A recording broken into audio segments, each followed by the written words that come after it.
নকলে কুফর কুফর না বাসাদ, ফার্সিতে আছে কুফরি কথা নকল করা কুফরি নয়। তাহলে আমার জবানে কোনোদিন ইমাম শব্দ এই রকমের বড় মুশরিকের জন্য আসতে পারে না কোনোদিন। একজন মুসলিমের জবানে আসতে পারে না যেই ব্যক্তি খোঁজ খবর রাখে। এই খোমেনি কি বলেছে শোনেন। আল্লাহ পাক রব্বুল আলামিন উত্তম বিচার করেছেন, আমি বলি আর না বলি, আপনি বলেন না বলেন, আল্লাহ পাক রব্বুল আলামিনের কাছে পৌঁছে গেছে এবং তার যে হক ছিল তা হক অবশ্যই আল্লাহ পাকের আযাব থেকে পেয়ে গেছে ইনশাআল্লাহ তাআলা। শোনেন এই খোমেনির কথা কি বলেছে। খোমেনির একটি কিতাবের নাম হচ্ছে আল হুকুমাতুল ইসলামিয়া, ইসলামী গভর্নমেন্ট। এই কিতাবটি সম্পর্কে আমাদের এক কেরালার দায়ী তিনি বললেন যে কেরলের জামাত ইসলামী, ভারতের জামাত ইসলামী, পাকিস্তানের জামাত ইসলামী, বাংলাদেশ জামাত ইসলামী একই থিওরি রাখে। তারা খোমেনির এই বইটিকে অনুবাদ করলো, অনুবাদ করেছে। সেই বইয়ের অনুবাদ সেই দায়ী নিজে পড়েছে। তার কাছে এখন বর্তমান বইটি নেই, যেহেতু কেরলে বইটি আছে, ছাপানো হয়েছে।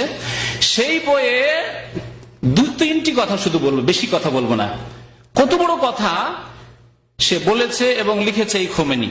খোমেনি বলছে যে আবু বকর ওমর লানাহুমুল্লাহ ব্র্যাকেট, এবং জামাত ইসলামীরা কেরালার অনুবাদ করে ব্র্যাকেটে কেরালার ভাষা ওখানে লিখছে লানাহুমুল্লাহ আস্তাগফিরুল্লাহ ওয়া আতুবু ইলাইহি। বলছে আবু বকর ওমর তাদের উপর আল্লাহর অভিশাপ হোক, লানত হোক। আল্লাহ বলছেন রাদিয়াল্লাহু আনহুম, আর এই জালেম ইসলামের শত্রু এর বলছে লানাহুমুল্লাহ।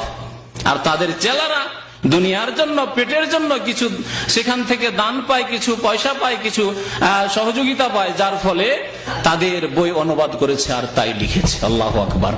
এটি কি কত বড় কথা, কুফরি কথা নয়? যাদেরকে আল্লাহ বলছেন রাদিয়াল্লাহু আনহুম ওয়া রাদু আনহু। এর আগে আয়াত পড়েছেন ওয়াস-সাবিকুনা আল-আউওয়ালুনা মিনাল মুহাজিরিন ওয়াল আনসার ওয়াল্লাযিনা তাবাউহুম বিইহসানিন রাদিয়াল্লাহু আনহুম ওয়া রাদু আন, সূরা তাওবার আয়াত নম্বর 100। এছাড়া বহু আয়াত রয়েছে সাহাবায়ে কেরামের প্রশংসায়।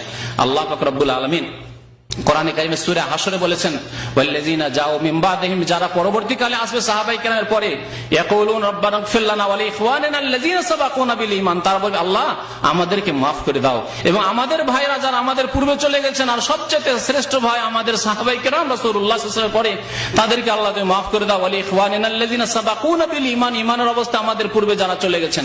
ওয়ালা তাজআল ফি কুলুবিনা গিল্লাল লিল্লাযিনা আমানু, এবং যারা ঈমান নিয়ে এসেছেন তাদের বিরুদ্ধে আমাদের অন্তরে কোন রকমের কালিমা, বিদ্বেষ, শত্রুতা সৃষ্টি করে দিও না।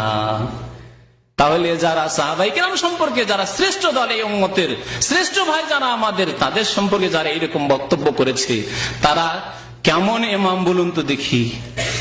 কুফরির ইমাম তো হইতে পারে। আল্লাহ পাক কুফর ইমামের কথা কোরআন উল্লেখ করেছেন, কাতিলু আইম্মাতাল কুফর। কিন্তু আইম্মাতুল মুসলিমিন, মুমিনদের মুসলিমদের ইমাম, মুসলিম জাতির ইমাম কখনো হতে পারে, অসম্ভব। যেই ব্যক্তি কোন এইরকম ইসলামের শত্রুকে, সাহাবায়ে কেরামের শত্রুকে ইমাম বলবে, তার ইমান যে কি হবে আল্লাহ পাকই ভালো জানে। এটাও শুনে রাখুন। কারণ ইসলাম বিনষ্টকারী বিষয় হচ্ছে যে যেই ব্যক্তি কাফেরকে কাফের না বলবে, মুসলিম বলবে, এতেই যদি ইমান নষ্ট হওয়ার আশঙ্কা থাকে, তাহলে যদি কেউ কাফেরকে, যে মুসলিম নাই, তাকে জালেম, এত বড় জালেম কাফেরকে যদি বলে যে সে ইমাম, তাহলে তার যে কি হবে আল্লাহ জানে, তার দশা যে কি হবে আল্লাহ পাক রব্বুল আলামিন ভালো জানেন। আল্লাহ পাক যেন হিদায়াত করেন ওই সব ভাইদেরকে, আর আল্লাহ পাক রব্বুল আলামিন যেন আমাদেরকে হক কথা বুঝার তৌফিক দান করেন। একটি কথা বললাম, আর একটি শুনেন। আর একটি বলছেন যে মুসলিম জাতির ইতিহাস তুলে ধরেছে এই হুকুমাতে ইসলামী কিতাবে খোমেনি। তারপরে বলছে মুসলিম জাতিতে যত বিপর্যয় সৃষ্টি হয়েছে, যত ফিতনা হয়েছে, যত কলহ বিবাদ হয়েছে, সমস্ত ফিতনার মূল হচ্ছে আবু বকর এবং উমর। দুটি শুনলেন। তৃতীয় শুনেন শিরকি কুফরি কথা। এটির কন্ডিশন আরবিতে মুখস্থ আছে আমার, দীর্ঘদিন আগে আমি পড়েছিলাম খোমেনি সম্পর্কে। ইন্নালি আইম্মাতিনা মাকামান, আমাদের ইমাম 12 জন ইমাম ইসনা আশারিয়া, তারা 12 ইমাম, আলী, হাসান, হোসেন থেকে শুরু করে তারপরে দ্বাদশ ইমাম, তাদের এখনো কোথায় লুকিয়ে আছে আত্মগোপন করে, আসলে সারা পৃথিবীতে নাকি তাদের রাজত্ব প্রতিষ্ঠা হবে, এরকম ভ্রান্ত ধারণা তাদের।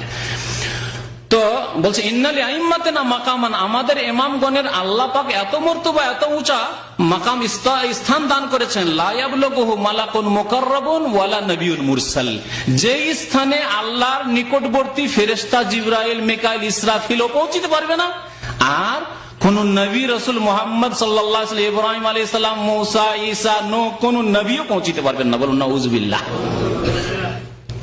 এই আকীদা হচ্ছে খোমেনির, যাকে বলছে সাইদি সাহেব। শুনলেন তো?